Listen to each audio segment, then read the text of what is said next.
Hello students. हम एक topic पढ़ रहे हैं अपना। आज हमें जो है टॉपिक पढ़ना है, उस टॉपिक का नाम है कम्युनिकेशन स्किल। ये टॉपिक हम अपने पुराने टॉपिक से कोरिलेट करते हैं, जो टॉपिक हम ऑलरेडी पढ़ रहे हैं, जिस टॉपिक का नाम है हमारा री साइलेंस। हम री साइलेंस की बात कर रहे हैं, तो री साइलेंस का मतलब मैंने आपको पहले भी बताया था, लचीलापन होता है या प्रतिरोधक क्षमता बनाने की क्षमता होता है। री साइलेंस का मतलब ये होता है एक तरीके से कि जब हम और आप कभी भी स्ट्रेस से पीड़ित होते हैं, स्ट्रेस से ग्रस्त होते हैं, स्ट्रेस से बाहर निकलने के लिए, या स्ट्रेस से हम कह सकते हैं कि स्ट्रेस से बचने के लिए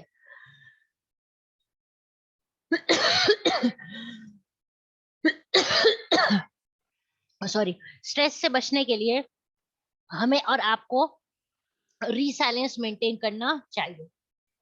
उसके बाद हमने अपने लास्ट दो वीडियोस में ये पढ़ा था कि रीसाइलेंस के एट्रीब्यूट्स क्या होते हैं, यानी कि रीसाइलेंस की क्वालिटीज क्या होती हैं। ये फॉलोइंग पॉइंट्स थे जिनको अगर हम अपने अंदर इनकलकेट कर लें, या जिनको हम और आप फॉलो अप करें, तो शायद हमारे अंदर लचीलापन आ जाएगा और हम काफी हद तक स्ट्रेस को अवॉइड तो नहीं कर सकते, लेकिन स्ट्रेस से कोप अप करने में ये चीजें हमारे लिए मददगार साबित हो सकती है। हमने अपने पिछले दो वीडियो में ये पॉइंट पढ़ लिए थे। फ्लेक्सिबिलिटी, पहला पॉइंट यहाँ पर फ्लेक्सिबिलिटी दे रखा है, हमने फ्लेक्सिबिलिटी पढ़ लिया था। दूसरा पॉइंट यहाँ पे टॉलरेंस दे रखा है, हमने टॉलरेंस भी पढ़ लिया था। तीसरा पॉइंट टीम वर्क है, हमने अपने लास्ट वीडियो में टीम वर्क एंड कम्युनिकेशन भी पढ़ लिया था।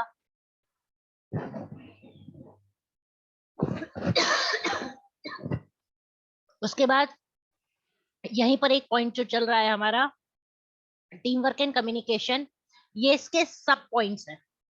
Maintaining effective communication with team, ये सब, ये भी हमने पढ़ लिए थे। नया टॉपिक पॉइंट जो था टीम वर्क एंड कम्युनिकेशन भी पढ़ लिया था। कंपैशन इन लीडरशिप पढ़ लिया था। आज हम एट्रीब्यूट्स का एक और पॉइंट पढ़ेंगे जिसका नाम है आपका कम्युनिकेशन स्किल। अगर मैं आपसे कम्युनिकेशन स्किल की बात करती हूँ, तो ऑब्वियस सी बात है कि हम और आप सभी लोग जानते हैं कि कम्युनिकेशन स्किल क्या होता है। अगर हम कम्युनिकेशन स्किल की बात करें, तो सबसे पहले हम ये जान लेते हैं कि ये कम्युनिकेशन और वर्ड स्किल का मतलब क्या होता है। अगर हम कम्युनिकेशन वर्ड की बात करते हैं, तो कम्युनिकेशन का मतलब होता है विचारों का आदान प्रदान करना। और अगर स्किल की बात करते हैं, तो स्किल का मतलब होता है काबिलियत, यानी कि विचारों का आदान और प्रदान करने की काबिलियत। हर इंसान में कम्युनिकेशन स्किल की काबिलियत होनी चाहिए। आज के जमाने में चाहे हमारी पर्सनल लाइफ हो, चाहे हमारी प्रोफेशनल लाइफ, अगर हम और आप अपनी लाइफ में अच्छी तरीके से सस्टेन अप करना चाहते हैं, तो हमें कम्युनिकेशन नाम की स्किल में प्रोफिशिएंसी हासिल होनी चाहिए। अब सवाल यह आता है कि कम्युनिकेशन का स्ट्रेस से क्या लेना देना है, या कैसे रीसाइलेंस मेंटेन करने के लिए कम्युनिकेशन स्किल का उपयोग या ये फायदेमंद हमारे लिए साबित होती है। तो आपकी जानकारी के लिए बता दूं कि आज के टाइम पे चाहे पर्सनल लाइफ हो चाहे प्रोफेशनल लाइफ हो, अगर आप एक प्रॉपर तरीके से कम्युनिकेशन किसी भी इंसान के साथ किसी भी चीज को लेकर नहीं करते हैं, तो हम ये कह सकते हैं कि पुअर कम्युनिकेशन होने की वजह से सामने वाले व्यक्ति को अच्छी तरीके से समझ में नहीं आएगा कि एग्जैक्टली उसे क्या करना है, जिसकी वजह से उसको तनाव यानी कि स्ट्रेस हो सकता है। तो कहने का मतलब सीधा सीधा ये है कि पुअर कम्युनिकेशन जो है, जो ये बेकार तरीके का कम्युनिकेशन है या लैक ऑफ कम्युनिकेशन जिसे हम और आप कह सकते हैं, वो एक बहुत बड़ा फैक्टर है। किस चीज का बहुत बड़ा फैक्टर है? वो एक बहुत बड़ा फैक्टर है कि स्ट्रेस के होने का। जो लोग people unable to talk about their needs, कुछ लोग ऐसे होते हैं जो अपनी जरूरतों, अपनी कंसर्न्स, अपनी चिड़चिड़ाहट मतलब फ्रस्ट्रेशंस के बारे में बोल नहीं पाते, अंदर ही अंदर घुटते रहते हैं क्योंकि उनको बहुत अच्छे से बोलना नहीं आता। अब बोलने का मतलब ये नहीं कि वो लोग डम्प है, बोलना नहीं आते का मतलब ये नहीं कि वो लोग डम्प हैं, कहने का मतलब ये है कि अपनी बातों को अच्छी तरीके से, अपनी जरूरतों को, अपनी कंसर्न्स को, अपनी फ्रस्ट्रेशंस को वो लोग एक्सप्रेस अप नहीं कर पाते, जिसकी वजह से प्रॉपर एक्सप्रेसिंग ना होने की वजह से वो चीज उनके मन में एक स्ट्रेस का काम करती है। अगर आप एक असर्टिव बंदे हैं, यानी कि आप एक पॉजिटिव एटीट्यूड वाले व्यक्ति हैं, तो वो आपको कम्युनिकेट करने में मदद करता है, और उसकी वजह से आप स्ट्रेस से बाहर खुद भी निकल सकते हैं, और स्ट्रेस से बाहर दूसरों को भी निकाल सकते हैं। आप ये कह सकते हैं कि पॉजिटिविटी हमारे बिहेवियर के अंदर एक सकारात्मक सोच वाला व्यक्तित्व या व्यवहार अगर आपका है तो वो हमें आसानी से मदद करता है, या एक सकारात्मक सोच या व्यवहार वाले व्यक्ति को मदद मिलती है विचारों का आदान प्रदान करने में, अपनी बहुत आसानी से दूसरों को उनकी जरूरतें क्या है, उनकी चाहते क्या है, वो आराम से अपनी बात को कह सकते हैं। ये हमें मदद करता है। अगर हम कम्युनिकेट करते हैं, विचारों का आदान प्रदान दूसरों के साथ करते हैं, तो दूसरों को हम ये बता सकते हैं कि असल में हम चाहते क्या हैं। ये हम ये कह सकते हैं कि विचारों का आदान प्रदान करना, अगर हम लचीला बनना चाहते हैं, हम अपनी प्रतिरोधक क्षमता, स्ट्रेस को, तनाव को झेलने की बढ़ाना चाहते हैं, तो हमारे अंदर रीसाइलेंस होना चाहिए, ताकि हमारा वेलबींग, ताकि हमारी जो भी हमारी वेलबींग का मतलब वो एक तरीके से जीवन यापन की प्रतिक्रिया है, वो अच्छी तरीके से चल पाए। बहुत सारे केसेस के अंदर हम असर्टिव वर्क करते हैं, पॉजिटिव वर्क करते हैं, बेटर देन पैसिव और एग्रेसिव। हमें पॉजिटिव होकर काम करना चाहिए, एग्रेसिव होकर हम कोई भी काम नहीं करेंगे, क्योंकि इतना समझ लीजिए कि एग्रेसिव होने से काम खराब होता है, एग्रेसिव होने से पॉजिटिविटी नहीं आती है। अगर हम पैसिव कम्युनिकेशन की बात करते हैं, पैसिव कम्युनिकेशन का मतलब आप जानते ही है ना, एक्टिव कम्युनिकेशन, पैसिव कम्युनिकेशन भी आप जानते हैं, और एक्टिव लिसनिंग और पैसिव लिसनिंग भी आप लोग जानते हैं। अगर हम पैसिव कम्युनिकेशन की बात करते हैं, तो हम और आप पैसिव कम्युनिकेशन में कभी भी अपने ओपिनियंस को, अपनी फीलिंग्स को और अपनी जरूरतों को सामने वाले को नहीं बता सकते। लेकिन एक्टिव कम्युनिकेशन के अंदर हम सारी चीजें हर किसी को बता सकते हैं। अगर हम एग्रेसिव कम्युनिकेशन करते हैं, अगर हम गुस्से में किसी के साथ में कम्युनिकेशन करते हैं, तो आपकी जो ऑनेस्टली आप अपने ओपिनियंस को दे रहे थे, अपनी फीलिंग्स को दे रहे थे, but you do it at the expense of others. तो दूसरों को बताते तो हो आप गुस्से में, लेकिन दूसरों के ऊपर जाके बताते हो, मतलब कि दूसरा व्यक्ति स्ट्रेस में होके आपकी बातों को सुनता है, मन से पूरे अच्छी तरीके से आपकी बातों को नहीं सुनता। Assertiveness is used to define a type of communication trait. Assertiveness की अगर हम और आप बात करते हैं, तो ये हम इस्तेमाल करते हैं कम्युनिकेशन की उस क्वालिटी को एक्सप्रेस करने के लिए, टेक्निक को, when expressing needs and feeling, जब हम अपनी फीलिंग्स को और नीड्स को एक्सप्रेस करते हैं। हम ये कह सकते हैं कि it typically falls in balance और even position on a scale. अगर हम एक स्केल पर मापें, एक ये कहने का तात्पर्य है कि अगर हम एक तरफ स्केल के एक कोने पर लेते हैं पैसिवनेस, और एक स्केल के कोने पर लेते हैं एग्रेशन, तो हमें और आपको अपनी पोजीशन को स्केल पर मेंटेन अप करके रखना चाहिए। ऑफ दोस थ्री, तीन की अगर हम बात करते हैं, तो assertiveness is the healthiest way of communicating. Assertiveness मतलब पॉजिटिविटी। अगर हम पॉजिटिव कम्युनिकेशन करते हैं, तो वो सबसे हेल्थीएस्ट, सबसे बढ़िया तरीका होता है विचारों का आदान प्रदान करने का। इट फिट्स जस्ट राइट, ये बिल्कुल सही है, and does not seem flooded with other extreme और the other like to be can be. अच्छा, ये एक ऐसा तरीका है जो सबसे ज्यादा हमारे लिए मददगार साबित होता है दूसरों के मुकाबले। पैसिव साइड, अगर हम पैसिव है तो भी हमारा चल जाता है, पैसिव कम्युनिकेशन करते हैं तो भी चल जाता है, लेकिन एग्रेसिव वाला कम्युनिकेशन कभी भी हमें नहीं करनी चाहिए। The term is connected with being a yes man. Yes man का मतलब क्या होता है कि आप हमेशा हर चीज को करने के लिए रेडी रहते हो, यानी कि आप पैसिव हो, लेकिन कभी भी नकारात्मक सोच सामने वाले के लिए नहीं दिखाते। ये एक ऐसा ट्रेट है, क्वालिटी है, जिसे बहुत सारे लोग यूज करते हैं। किस चीज के लिए? कॉन्फ्लिक्ट को, झगड़ों को सुलझाने के लिए, या झगड़ों से बचने के लिए, या दूसरों को चोट पहुंचाने के लिए, बचने के लिए, दूसरों को चोट पहुंचाने के बचने के लिए लोग, बहुत सारे लोग पैसिव या फिर एक्टिव कम्युनिकेशन का इस्तेमाल करते हैं, लेकिन एग्रेसिव कम्युनिकेशन नहीं करना चाहते। हाउएवर, मगर while being a passive, अगर आप पैसिव कम्युनिकेशन करते हैं, in order to save someone else feeling, दूसरे की भावनाओं को ठेस ना पहुंचे इसीलिए, ठीक है, तो इसका मतलब ये है कि आप दूसरों को तो भाव दे रहे हैं, लेकिन अपने आप को नेग्लेक्ट कर रहे हैं, अपने आप को नीचा दिखा रहे हैं, अपने आप को गिरा रहे हैं। रीसेंटिमेंट विल बिल्ड इनसाइड, आपके अंदर एक चिड़चिड़ापन बढ़ती जाएगी, और वो कहीं ना कहीं आपके रिलेशनशिप्स को, ठीक है, या आपके एक तरीके से जो भी सामने वाले के साथ मनमुटाव है उनको बढ़ा देगी, और आप मूव ऑन नहीं कर पाओगे, ठीक है। It adds fuel to our anxiety, ये हमारे लिए चिड़चिड़ेपन में एक तेल का काम करेगा। Other possible mental health disorders, जिसकी वजह से हमें दिमागी प्रॉब्लम्स भी बहुत सारी हो सकती है। अगर हम एग्रेसिवनेस की बात करेंगे, गुस्से की बात करेंगे, तो गुस्से का मतलब ये हुआ कि हम चिल्ला के बात कर रहे हैं सामने वाले से, वोलाटाइल हैं हम लोग, सेटअप नहीं है किसी भी चीज को लेके, बहुत ज्यादा एग्रेसिव हो रहे हैं, फुल ऑफ एग्रेशन, चिल्ला रहे हैं, हॉस्टाइल, चिड़चिड़े हैं, इंस्टेंटिव, बेफालतू की बातें करते हैं, और हमेशा हमारा मोटिव यही रहता है कि हम दूसरों को चोट कैसे पहुंचाए। अगर हम और आप एग्रेसिव कम्युनिकेशन करते हैं तो it can be a great way to increase a conflict. ये एक बहुत बड़ा तरीका हो सकता है जिससे कि आप झगड़े को बढ़ा सकते हो, with either side really even listening to each other, और आप दूसरे की बात को भी सुनते नहीं, और झगड़ा आपका बढ़ जाता है। इससे ये होता है कि आप अगर एग्रेसिव रहते हो तो आप दूसरों की रेस्पेक्ट नहीं करते, और रेस्पेक्ट नहीं करने की वजह से एस्केलेट, आप हमेशा बचते रहते हो उनसे, और कहीं ना कहीं वो सब चीजें आपकी झगड़े में तब्दील हो जाती हैं। इसीलिए आपको तीनों में कौन सा, एक्टिव, पैसिव और एग्रेसिव में हम ये कह सकते हैं कि असर्टिव, असर्टिव कह लीजिए, एक्टिव कह लीजिए, बेस्ट वे होता है तीनों में से विचारों का आदान प्रदान करने का।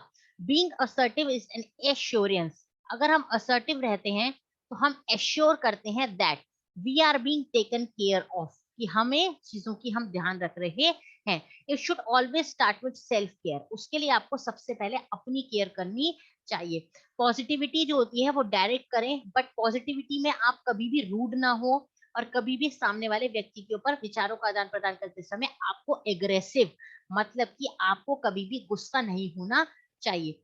आपको हमेशा ऑनेस्ट प्रेजेंटेशन देनी चाहिए, हमेशा सच रहना चाहिए, हमेशा अपनी बातों को ईमानदारी से सामने वाले को कहना चाहिए। It's a way that doesn't put people down. और इसके अंदर ये एक ऐसा तरीका होता है कम्युनिकेशन, कौन से वाला कम्युनिकेशन, असर्टिव कम्युनिकेशन, जिसमें हम किसी भी इंसान को नीचा नहीं दिखाते, हम हर इंसान की इज्जत करना जानते हैं।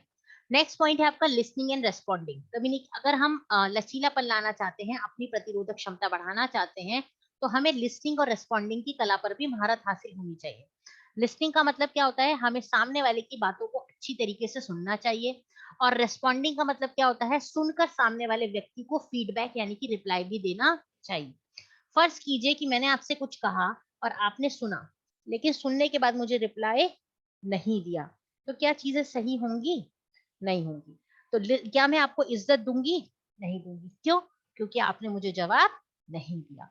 तो वो क्या कहना चाहता है कि आपको और हमें हमेशा दूसरे की बात को अच्छी तरीके से सुनना चाहिए। अगर हम पहले पॉइंट की बात करते हैं, तो पहले पॉइंट में एक वर्ड लिखा हुआ है एम्पथी। इस एम्पथी वर्ड के बारे में हम बहुत पहले से जानते हैं, हमें सबको पता है कि what do we mean by empathy. अगर हम आपसे एम्पथी की बात करते हैं, तो एम्पथी का मतलब होता है putting oneself in other shoes, अपने आप को सामने वाले जगह पर रखकर सोचना। तो आपको हमेशा क्या करना चाहिए, एम्पथी सामने वाले को दिखानी चाहिए, समझना चाहिए, दूसरों को सपोर्ट करना चाहिए, क्योंकि एम्पथी जो होती है वो चीजों को दूसरे नजरिए से देखने में हमें मौका देती है, ताकि अगर हम एम्पथी दिखाते हैं तो हम ये जान लेते हैं, दूसरों का नजरिया जानते हैं कि दूसरों की फीलिंग्स और दूसरों की नीड्स क्या है, असल में दूसरों की जरूरतें क्या हैं। अगर हम एम्पथी नहीं दिखाएंगे तो कभी भी हम और आप दूसरों की फीलिंग्स और दूसरों की जरूरतों को समझ या पहचान नहीं पाएंगे। अगर आपके अंदर लिसनिंग और रिस्पॉन्डिंग की एबिलिटी है, तो एक लीडर जो होता है वो बहुत आगे तक जाता है, क्योंकि वो हर किसी की सिचुएशन को अपने दिमाग में रखकर ही निर्णय लेता है। ये स्किल बहुत इंपॉर्टेंट है, स्पेशली काम के ऊपर लीडर्स के लिए। अगर लीडर लिसनिंग नहीं करेगा और लिसनिंग करने के बाद रिस्पॉन्डिंग नहीं करेगा, तो टीम का मनोबल हमेशा टूट जाएगा। लीडर को हमेशा एम्पथी दिखानी चाहिए, क्योंकि एम्पथी सामने वाले टीम मेंबर्स के लिए रेस्पेक्ट का काम करती है, और ये बताती है कि हाँ आप मेरी केयर करते हो। अगर आप मेरे को एम्पथी दिखाओगे तो मैं यही समझूंगी कि हाँ आप मेरी केयर करते हो।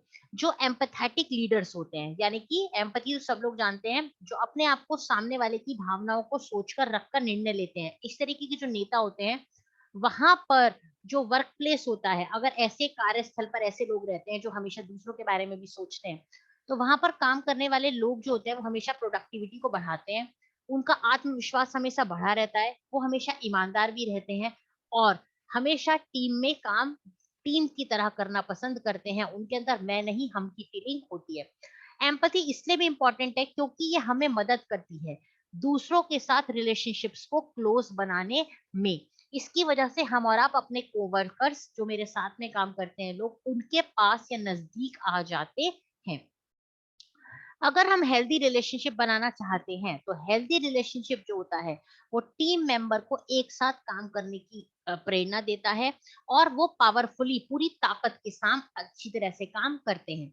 जो एम्पैथेटिक लीडर्स होते हैं वो सुनते हैं कि आप क्या कह रहे हो, आपकी बात को सुनने के बाद आपको फ्रंट ऑफ द मतलब फोकस करते हैं आपकी बातों को आपके सामने सुनते समय, और पूरी ईमानदारी से मेहनत करते हैं कि आपको किसी प्रकार की डिफिकल्टी ना हो, और आपको आपकी डिफिकल्टी के अंदर वो लोग हेल्प करने की भी कोशिश करते हैं।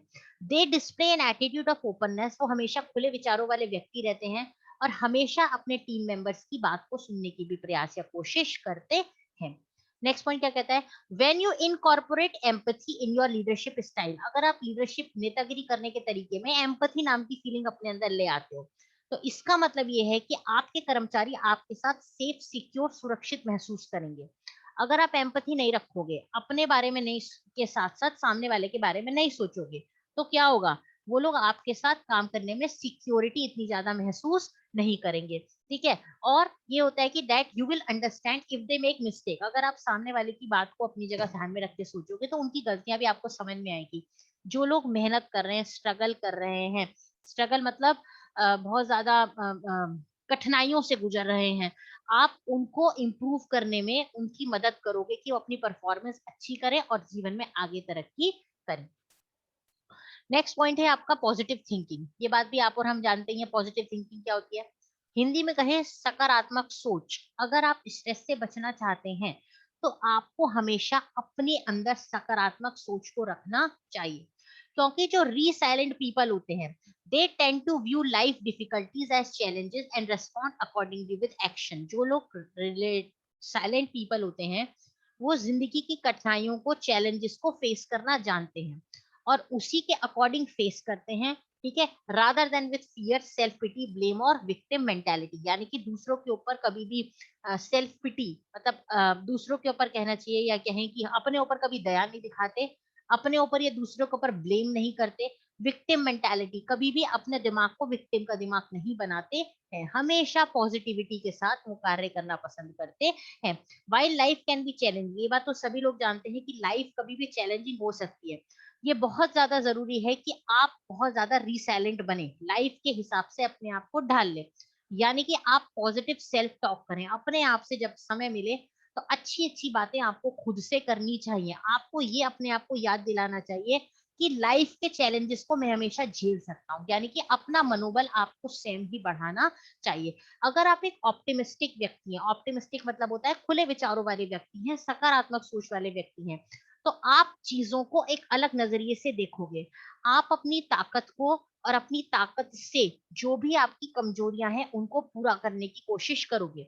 अक्सर हम और आप अपने इंट्रोडक्शन में बोलते हैं कि माय वीकनेस इज, जो भी आपकी वीकनेस है, फिर आप ये बोलते हो but I am trying to cope up, but I will try to cope up from it soon, या I am working upon it. तो इसका मतलब ये हुआ कि आप अपनी कमजोरी को अपनी ताकत से ताकत में कन्वर्ट करने की कोशिश कर रहे हो। आपको एक ऑप्टिमिस्टिक वर्ल्ड व्यू, अगर आप एक सकारात्मक दुनिया का व्यू देखते हो तो वो मदद करता है आपको एक लचीला व्यक्ति बनने के लिए। The ability to see the positive side of all the situations, अगर आप हर चीज को एक सकारात्मक ढंग से देखते हो तो it is a quality shared by resilient people. जो लोग लचीले व्यक्ति होते हैं वो हर चीज को जिंदगी में एक सकारात्मक सोच से देखते हैं। Flipping a negative situation on its head, अगर कोई भी उनके सर पर नेगेटिव सिचुएशन आ जाती है तो उस चीज को भी वो पॉजिटिव तौर पे देखते हैं, नकारात्मक तौर पर नहीं देखते, अपने आप को एम्पावर कर लेते हैं, अपने आप को ताकत से भरपूर कर लेते हैं, ओपनिंग अप मोर ऑप्शंस, और उस नकारात्मक चीज के अंदर सकारात्मक चीज को खोजने की कोशिश करते हैं। जब भी ऑब्स्टिकल्स, रुकावट इनके सामने आ जाती है तो ये अपने आप से पूछते हैं कि भैया रुकावट तो आ गई, अब मैं इस रुकावट से कैसे बाहर निकलूं। ये नहीं पूछते कि ये रुकावट मेरे ऊपर क्यों आ गई, ये समस्या मेरे पे क्यों आ गई। जो इस प्रवृत्ति के इंसान होते हैं, ऑप्टिमिस्टिक खुले विचारों वाले व्यक्ति होते हैं, ये लचीले व्यक्ति होते हैं, रीसाइलेंट व्यक्ति होते हैं, वो ये नहीं कहते कि ये मेरे ऊपर समस्या क्यों आ गई, ऐसा मेरे साथ ही क्यों हुआ। वो लोग क्या कहते हैं कि आ तो गया है, अब मैं इससे बाहर कैसे निकलूं। इसीलिए ये लोग हमेशा ऑप्टिमिस्टिक रहने की कोशिश करते हैं डार्क पीरियड में, बुरे समय में भी, क्योंकि ये मानते हैं कि बुरा समय डिफिकल्ट है, मगर अगर मैं एक होप, एक आशा की किनार रखूंगा तो ये मतलब इंपॉर्टेंट रहेगा और शायद मैं उस चीज से बाहर निकल जाऊंगा।